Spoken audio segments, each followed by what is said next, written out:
Hello, my name is Dr. Fear. Welcome to my lab.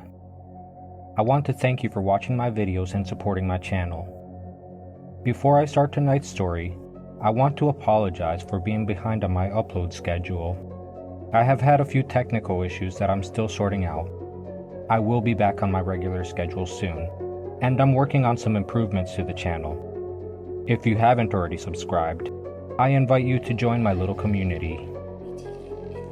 A small disclaimer: tonight's story is based on ideas I read in another spooky story I enjoyed on Reddit. I have scoured Reddit to find the original, to no avail. Tonight's story is a story that I wrote, through inspiration of that story that seems to have somehow been erased from existence.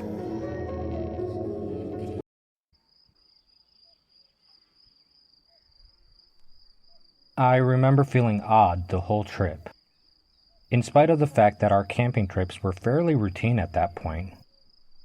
Every month, my best friend Josh and I would pick a weekend and head to a nearby forest for a couple of days of hunting or fishing. This time around, we had chosen a scenic valley near the base of Mount Rainier with a cabin built on a small ridge right above the river. We decided to try our hand at panning for gold, and I was filling my Jeep up full of shovels, pans, and even a sluice box Josh's dad had let us borrow a few days back. He'd also contacted the claim owner for us and gotten permission so that we could mine his gold. "You got your GPS?" Caitlin asked as she packed up some sandwiches for the road into my backpack.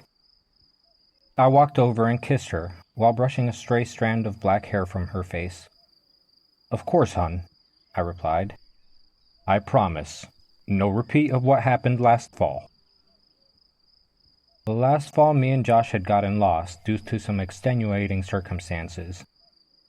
The point is, we learned the importance of keeping a good, high-quality GPS on hand. Trust me, in a bad situation, it's a lifesaver. Josh and I had grown up together. We were next-door neighbors as kids, and the mutual love of anime, video games, and the outdoors cemented our status as inseparable friends. When I was hospitalized in grade school, after getting hit by a truck, Josh was at my side, cracking jokes.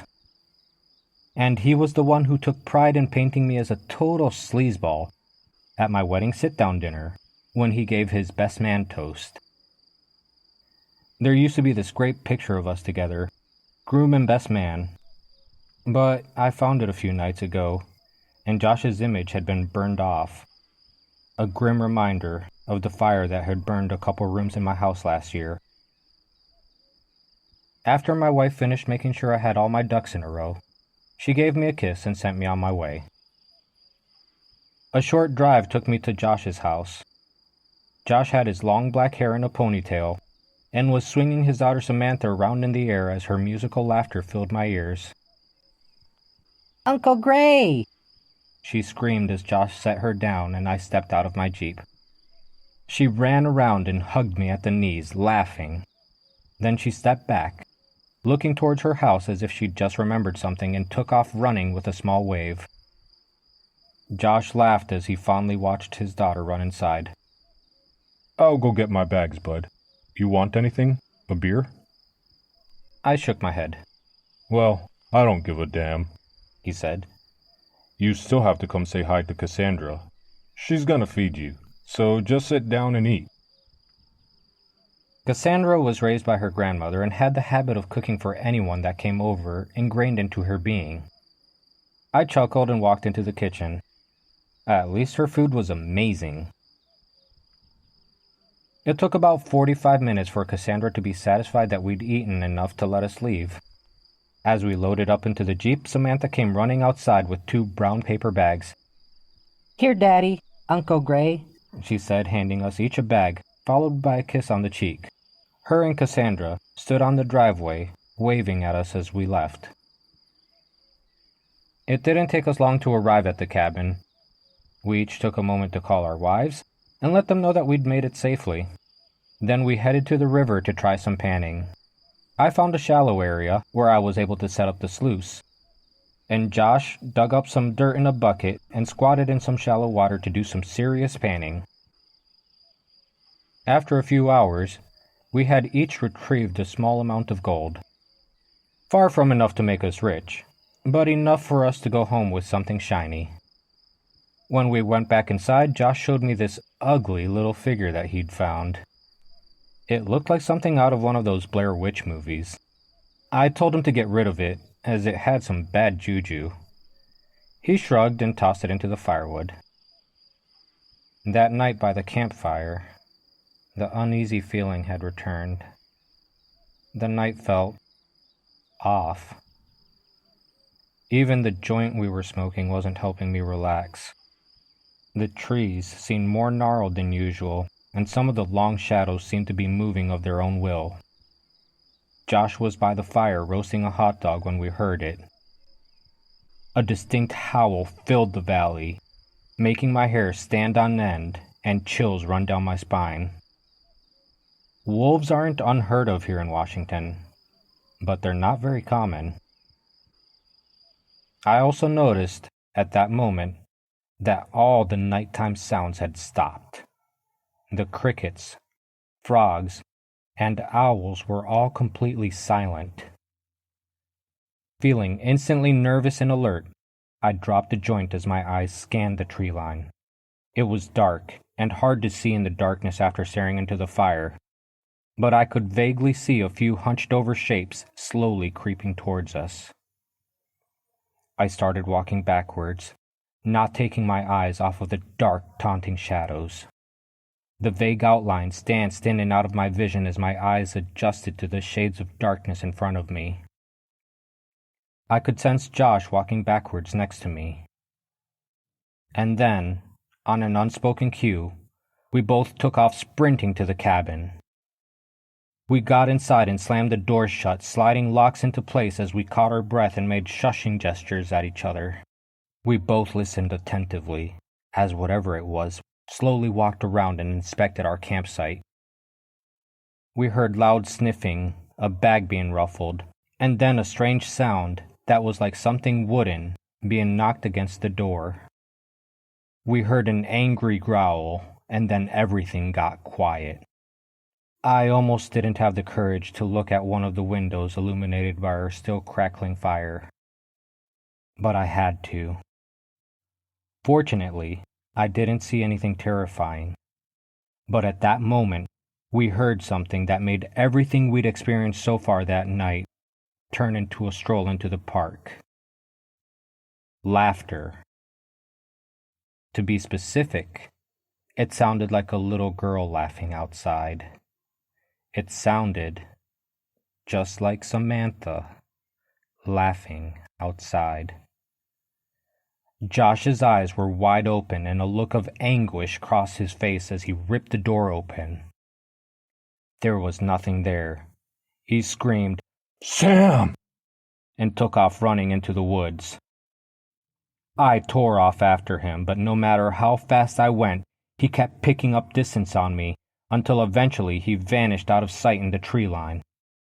I kept hearing that childlike laugh, just out in the distance, in the shadows, teasing me, before it disappeared completely. Suddenly it was like a switch was flipped on. All the animals seemed to regain their voices. The sound of crickets chirping was thick in the air, and I heard the hoot of an owl far off in the distance. I spent the next 2 hours searching, calling out Josh's name, to no avail. I couldn't even find any tracks to follow. When I finally did lay down, it was very late, and I barely slept. I woke up the next morning to find all our equipment and supplies still there, but no sign of Josh. I walked into the woods, yelling for him, looking for any signs of his passing. Nothing. I called his phone, but it just rang until it was picked up by voicemail. I realized then that I was going to have to organize a search party. I called my wife to tell her what was happening. She stopped me almost right away and asked me, "Who is Josh?" "You know who Josh is. He's my best friend." "You don't hang out with anyone named Josh," she insisted, "unless you're keeping something from me." I laughed. Ha ha, that's very good. Okay, fine. I'll play along. He was the best man at our wedding. He has an adorable girl named Samantha who loves her Aunt Caitlin. I expected to get a laugh from her. Instead, what she said made that terrible feeling return. Babe, are you okay? She asked. She sounded genuinely concerned and very worried. Come home right away, sweetie. You're not making any sense. I promised I'd be home soon, hung up, and called Cassandra's phone, expecting Samantha to pick it up like she usually does. Instead, Cassandra answered. She sounded worn out. Cass, I said. Cass, listen to me. Last night Josh heard something that sounded like Samantha and ran off into the woods. Now I can't find him. Who's Samantha? She said. Who's Josh? And who the hell are you? How did you get my number? The interaction went downhill from there. She soon hung up on me. I felt like I was going to be sick. None of this made any sense. First the conversation with my wife, then this one with Cassandra. I'd love to say that I've figured out what's happened, but no. Nothing has been the same since our camping trip, and I doubt that it will ever make any sense. I've spoken to Josh's parents. They remember me just fine, but just like everyone else, they insist that Josh and Samantha aren't real. I have no idea what we encountered in the woods that night. I have no idea why these things happened. What I know is just a minute ago, I found 2 brown paper bags with chocolate chip cookies in my Jeep. If Josh and Sam aren't real, where did the cookies come from? Josh, Samantha, wherever you are, I hope you are well.